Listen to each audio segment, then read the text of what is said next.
Once upon a time in the village of Eshure, there lived a young prince named Adeyanju. 2 months after his father, the king passed away.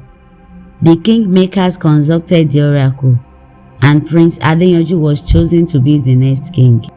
However, his half-brother Prince Adekogbe, who was older and from another mother, was not happy with this decision.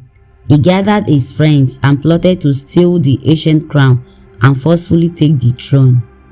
As the preparations for the coronation began, the entire village was full of life. Hunters went into the forest to catch bushmeat. Farmers brought fresh produce to the palace. Palm wine tappers gathered wine, and the skilled weavers and bead makers worked tirelessly. The coronation day finally arrived. The village was filled with dancing, singing, and masquerade performances. As soon as Prince Adeyanju was crowned, the entire village bowed and shouting, "Kábíyèsí o." Gunshots suddenly rang out. People thought it was part of the celebration until they saw Prince Adekogbe and his friends pointing guns at the crowd, shooting wildly. Chaos erupted. The hunters quickly helped King Adeyanju. His wife, children, and some villagers escaped. A battle broke out between the villagers and Prince Adekogbe's men. In the end, Adekogbe and his friends were killed, but the village was left ruins. Eshure became a deserted land, and the people who fled had no choice but to seek a new home. That night, exhausted, the king and his people slept in the forest. The next morning, King Adeyanju ordered the chief priest to consult Ifa to know if they could settle where they were. The oracle confirmed that the place was safe, so they named it Itedo, meaning place of settlements. Life in Itedo was hard because there was no water. The villagers had to search for water in the neighboring villages, but the only water they found was dirty. Months passed and no rainfall. Children, including the king's children, became sick. The king consulted the oracle again, and he was instructed to perform certain rituals, which he did. A few weeks later, a mysterious woman arrived at the palace. She was tired and thirsty. The king ordered his servant to give her water, but when she saw how dirty it was, she was shocked. The king explained their struggles, and the woman felt pity for them. She asked for shelter for that night. The king allowed her to stay. The next morning, she prayed for the village and left. As she walked out of Itedo, she placed her load under a large tree. Suddenly, there was a gust of wind, and she transformed into a mighty river. The villagers ran to inform the king. When he arrived, the chief priest consulted the oracle, and it was revealed that the woman had turned into the water to bless the people with clean water and healing. However, strict rules were given. No one should wear slippers inside the river. No one should kill or eat the fishes. A yearly festival must be held to honor the river goddess.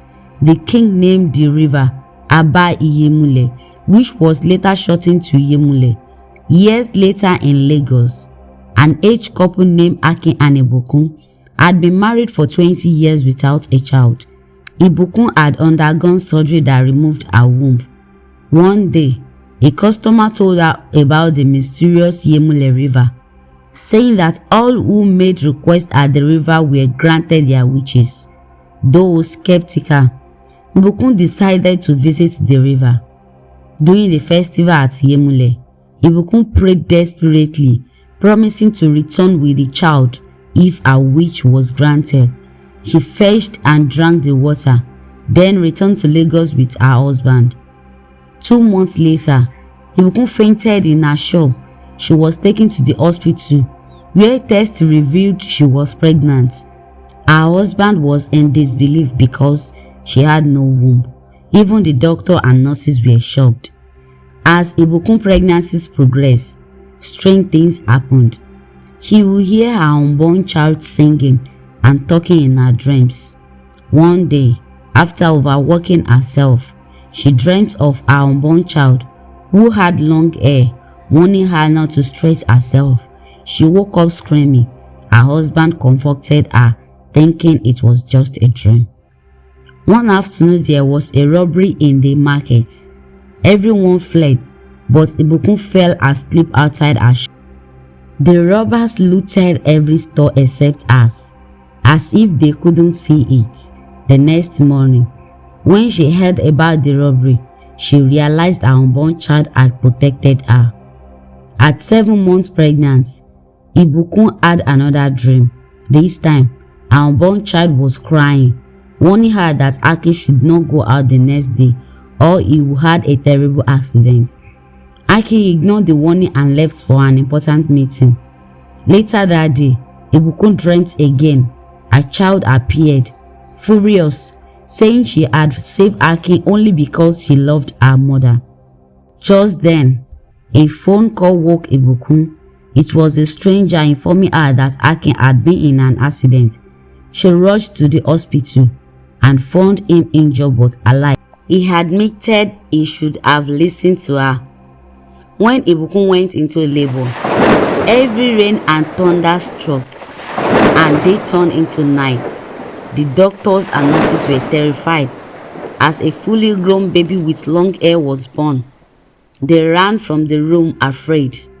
3 elderly women arrived, chanting praises to the water goddess, and placed a sacred white bead on the baby's wrist, warning that it must never be removed.